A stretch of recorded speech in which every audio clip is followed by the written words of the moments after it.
How do you turn this piece of 3-strand rope into this, an eye splice? Today, I'm going to show you how to easily tie an eye splice.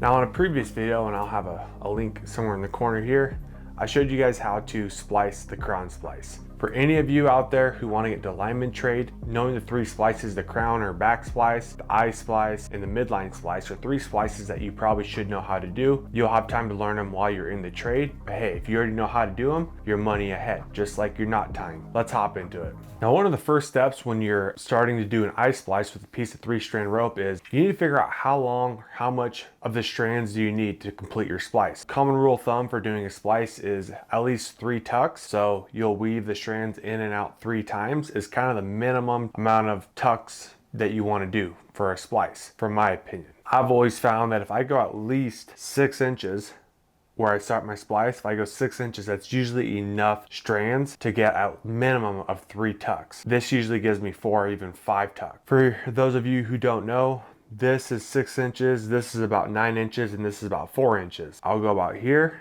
That's about 6 inches. Maybe I'll just go about 7 inches right here. I'll just take my tape. You don't need tape, but sometimes I'll just use it because I'll just mark it, and then it'll also keep my strands together when I start to do the splice. So I'll just put a nice little 1 or 2 wraps right there where I want the splice to begin. Once I have that piece of tape there, kind of marking the start of my splice, and just to keep the strands together, once I peel this piece of tape off. And then once you have, as you can see there, my ends are pretty well frayed. This is the second step here. My strands free, unwind them to this piece of tape, like so. I will either burn these ends or I'll tape these ends, because if I try to do the splice with these ends frayed like that, you're gonna get maybe 1 tuck and it's just gonna be a complete disaster. So either you can burn your ends, or I'll usually just take my tape, and then I always make sure I tape my ends in the direction that the strand is twisted. It's twisted this way. I'm going to take my tape, wrap the strand end in the direction that it's going.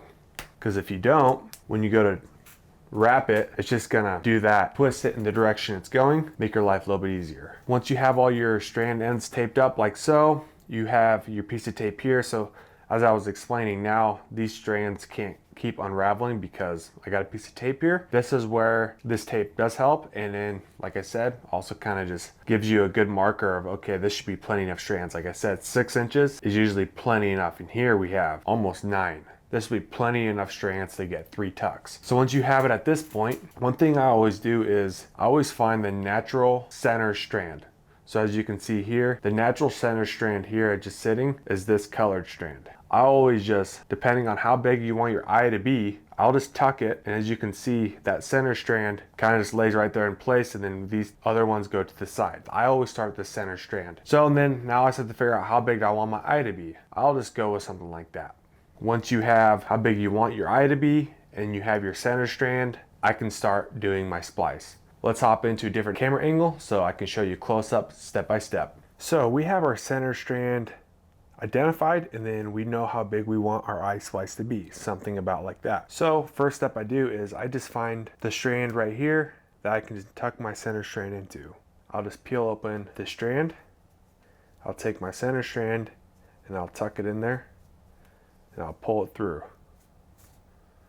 And there is step 1. We have the center strand pulled through. Step 2, I always go counterclockwise. So then I go to my left one here from the center strand. You're just going to tuck over this one right here, and you're going to go under this one. I go over, under.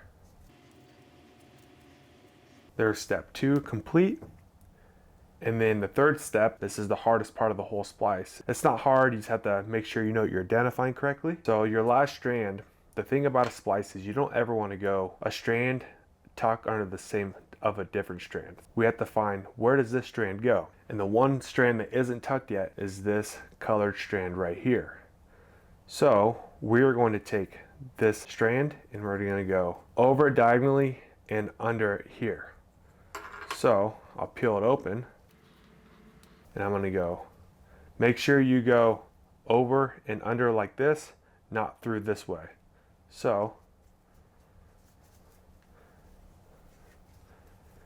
Once you have that strand tucked, then I pull all the strands tight. This is also where that piece of tape helps, is it kind of helps the strands just stay all together, organized nicely. So I have all the strands tucked, and then I do this number here where it kind of just helps the strands fall into place a little bit, and then I'll do another nice little tug. Thing about it is when you're splicing 3-strand rope, one thing you know you're doing correctly is if all your strands are kind of a third away from each other. As you can see here, all the strands are basically evenly spaced around the rope. Once you have this part done, it's super easy. Now all you're doing is starting with whatever strand, it doesn't matter, and you're just gonna go over, under, over, under, over, under, until all your strand is used up. I'm going to do that right now.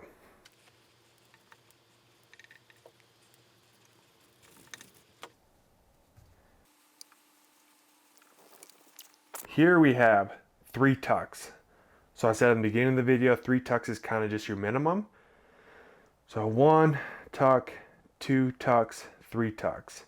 So if you want to, at this point, since you have probably another 2, maybe 3 tucks left with strand, you can tuck the rest of it, or you can taper it. So you could cut this one, tuck this one more time, then tuck it, and then take this last strand and tuck it 2 more times, and then it'll give a nice taper to it. Doesn't matter, or you can cut them all right now and just tape the bottom of it. I'll just do 1 more tuck. That way I have 4 tucks, and this eye splice will be very secure.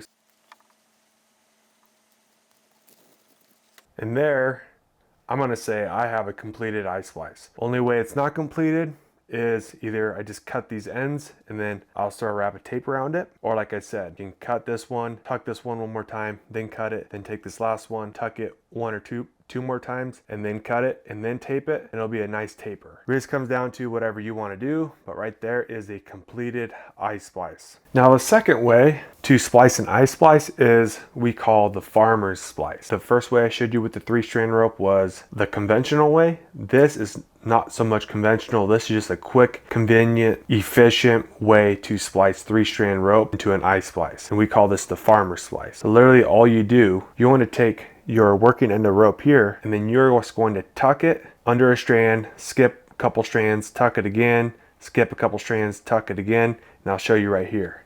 So you identify how big you want your eye to be. So let's just say we want my eye to be something like this, and then you just find a spot to start doing your splice. You just take your working end, and you literally, all you do is tuck it until you get your eye size.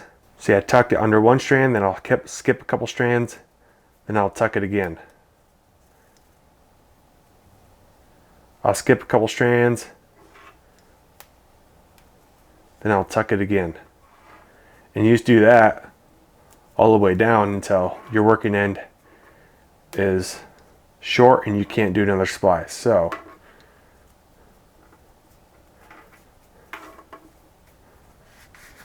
that right there, Farmer's Eye Splice. So that right there is how you do a conventional eye splice with 3-stranded rope and the Farmer's Eye Splice with a piece of 3-stranded rope. Kind of the whole purpose of doing an eye splice is the fact that it's way stronger than even a bowline. Now a bowline is going to reduce the rope's strength by about 45 to 55%. A properly tied splice will often only reduce the rope strength by 5%. Splices are typically from 25 to 40%, but if you properly do an eye splice, it'll retain 95% of the strength of this rope, which is really high. Compared to any knot, it's way stronger. That's one benefit to doing the eye splice. It takes a little bit of time. If you need to throw a quick loop knot into a rope, probably just use a bowline. This is more so something that you're gonna do, you're gonna do an eye splice on a piece of 3-strand rope, and it's gonna be there for a while. Those are your 2 splices. Hopefully you can learn from this video how to do the farmer's splice and how to conventionally do an eye splice with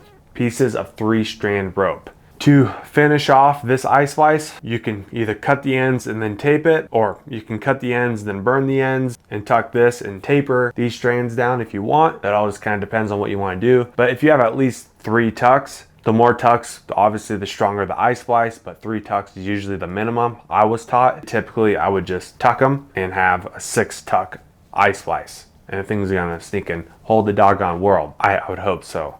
Hopefully you learned from this video. Blueprint, we're here to expose, teach, and educate you about blue-collar career opportunities and things that are going to help you in the skilled trades. things like knot tying or splicing knots or math, a various amount of things. So don't forget to like, comment, subscribe. Catch you on the next one.